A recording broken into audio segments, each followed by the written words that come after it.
जय जय शिवधारा। परमात्मा ने इस विश्व को, ब्रह्मांड को बनाया है। जो इस दुनिया का बनाने वाला दाता है, एक सिस्टम की तहत इस ब्रह्मांड को बनाया है, जिसमें एक क्रम की सिस्टम भी है। इसके बाद ये होगा, इसके बाद ये होगा, उसके बाद वो होगा। इस तहत पूरे ब्रह्मांड का, पूरे संसार का सिस्टम चल रहा है, एक प्रक्रिया चल रही है। जैसे दिन के बाद रात, रात के बाद दिन, फिर सुबह, फिर दोपहर, फिर शाम, फिर रात, फिर आधी रात, फिर प्रभात, फिर गर्मी के दिन, फिर वर्षा ऋतु, ठंडी के दिन, फिर बसंत बहार की ऋतु, फिर आगे वो क्रम बढ़ता है। बच्चा मां के गर्भ में, पेट में आया, उसमें प्राण पड़े, दिल की धड़कन धड़कना प्रारंभ हुई, शुरू हुई, बच्चे का जन्म हुआ, फिर बढ़ता जा रहा है किशोर अवस्था, फिर बड़ा बच्चा हुआ, जवान हुआ, फिर वृद्ध अवस्था और शरीर की मृत्यु। ये एक क्रम है, एक सिस्टम है। इसी तहत हमारे जीवन में यश भी आएगा, नाम होगा, नाम बढ़ेगा, लेकिन फिर अपयश को भी हमें ही देखना है। कभी कभी अपमान होता है, बेइज्जती होती है, कोई कलंक, कोई इल्जाम लगता है। कभी हमने कोई अच्छा काम इतना नहीं किया जितना नाम हुआ, फिर बदनाम जितने हुए उतना बुरा काम भी शायद हमने नहीं किया होगा। कभी थोड़ी मेहनत करी, लाभ, फल, रिजल्ट बहुत मिला, कभी बहुत करा, फल थोड़ा मिला, कभी नहीं मिला, कभी घर सोए हुए थे, दुकान में पड़ी चीजों का रेट बढ़ गया, हमने पैसा खूब कमाया, फिर कभी घर में सोए हुए थे, कहीं आग लग गई, चोरी हो गई, कोई गवर्नमेंट की रेट पड़ गई, नुकसान हो गया। हमने कुछ किया नहीं, लेकिन नुकसान तो भुगतना पड़ा। ये एक क्रम है, सिस्टम है, स्टेप ऑफ द लाइफ है, पार्ट ऑफ लाइफ है। ये आता जाता रहेगा। वैसे ही हम अपने जीवन में साक्षी भाव से इसको देखते रहें। कहते हैं एक पर्वत पहाड़ ने कई बारिशें देखी हैं, आंधियां, तूफान, गर्मी के दिन, फिर ठंडी की रातें, ठंडी ठंडी हवाएं, कभी बहुत गर्म हवाएं झेली हैं।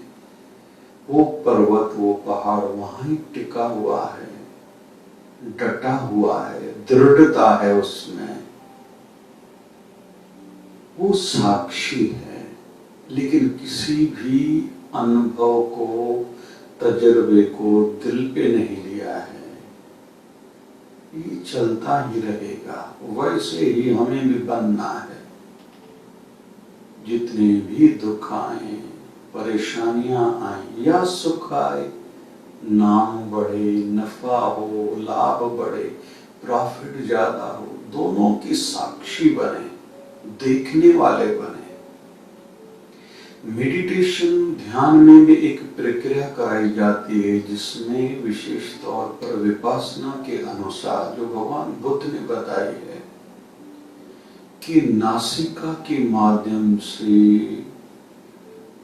वायु अंदर जा रही है, नाभि तक अनुभूति करें। फिर रोकी, जिसको आंतरिक कुंभक कहते हैं। फिर धीरे धीरे वो वायु बाहर जा रहा है। जब सूक्ष्मता गहराप बढ़ती है तो नासिकाओं में जो नाक के बाहर वाले हिस्से में जो हलचल है वो भी अनुभूति होने लगती है। इससे जो लोग कहते हैं ये त्रिकाल दृष्टि है, अंतर्यामी है, इसको भूतकाल का, पास्ट का भी पता है, प्रेजेंट में और फ्यूचर में, भविष्य में जो होने वाला है, इस महापुरुष को समझता है। तो ये प्रक्रिया है। श्रीमद् भगवद गीता की 6 अध्यायों में भी इसका वर्णन है। इसको कहते हैं साक्षी भाव। वैसे ही जीवन में कई उतार चढ़ाव आएंगे। न उतार में अटकना है, न चढ़ाव में फंसना है, दोनों में साक्षी भाव। वशिष्ठ महाराज ने कहा था, मैंने राम जी की ओर उस समय देखा था जब घोषणा हुई थी, अनाउंसमेंट हुई थी कि भगवान श्री राम राजा कल बनेंगे। लेकिन फिर जब पता चला कि राम जी राजा तो नहीं बनेंगे, उल्टा वनवास 14 सालों के लिए जाएंगे। तो वशिष्ठ जी महाराज कहते तब भी मैंने राम जी को देखा था। दोनों अवस्थाओं में राम जी पर चेहरे पर कोई शिकन नहीं थी।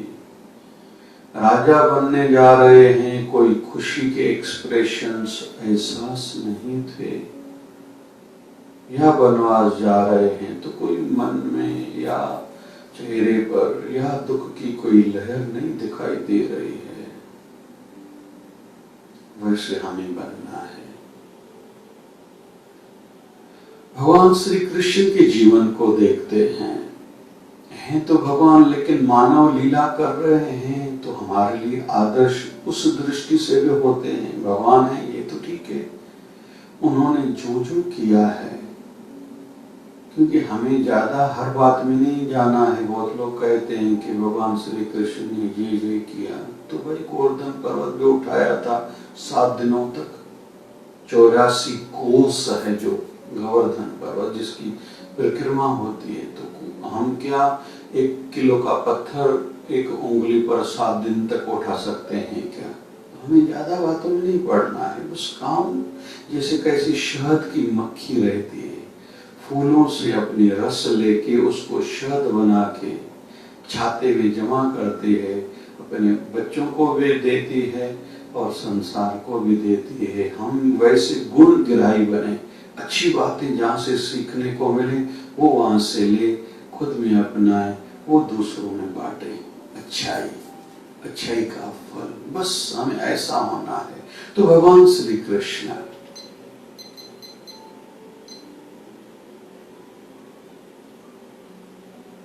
7 बच्चे पहले हुए हैं उनकी माँ को, उसके बाद 8वें बालक हैं, अवतरित हुए हैं। जेल में जन्म है, जन्मते ही अपनी माँ बाप से बिछड़ना पड़ा है। फिर माँ यशोदा के नंद बाबा के यहाँ उनको भेजा गया है। वहां बाल्यकाल भी कुछ अच्छा नहीं गुजरा है। कभी पूतना आई है जहर पिलाने के लिए, अलग अलग प्रकार के कोशिशों के माध्यम से उनको मारने का प्रयास किया गया, लेकिन कृष्ण जिसमें अटका नहीं है। कभी मटकी फोड़ता है, कभी माखन चोरी करता है, कभी माँ यशोदा के साथ प्रेम भरी लीलाएं करता है। फिर राधा रानी के साथ जब वृंदावन आए, रासलीला करी है छोटी आयु में ही। फिर 10 साल के बाद आयु में आए हैं, मथुरा कंस से लड़ाई हुई है, उसका वध किया है। कुछ समय के लिए वहां रहे हैं मथुरा में। फिर बालकनी में खड़े होके वृंदावन की ओर देखते हैं, रोते हैं, उद्धव को फिर भेजते हैं, उद्धव से ज्ञान गोष्ठी करते हैं।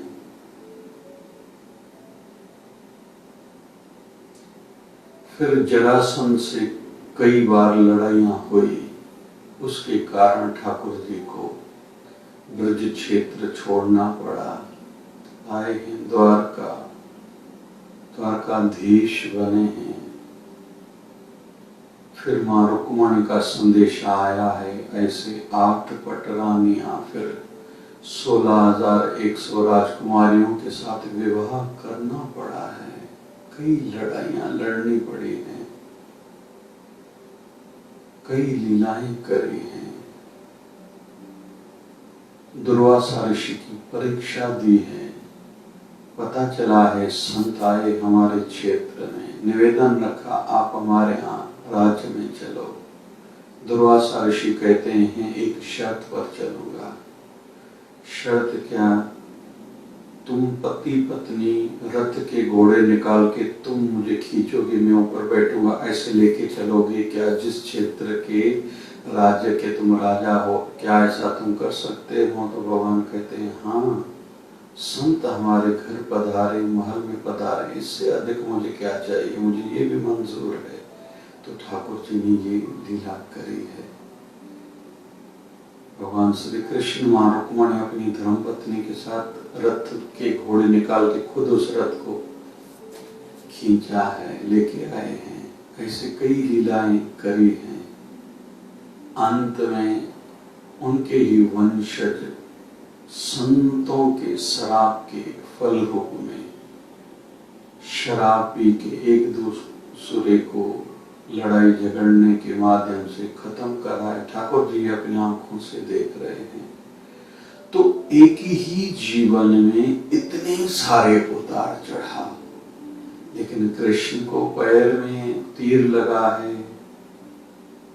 जो आज गुजरात के वेरावल नगर में वो स्थान है, फिर जहां प्राण छोड़ा है सोमनाथ में, ठाकुर जी हंसी रहे हैं। इतने सारे उतार चढ़ाव। वैसे हमें भी दोनों में अटकना नहीं है, न सुख में न दुख में, साक्षी भाव। यह भी गुजर जाएगा।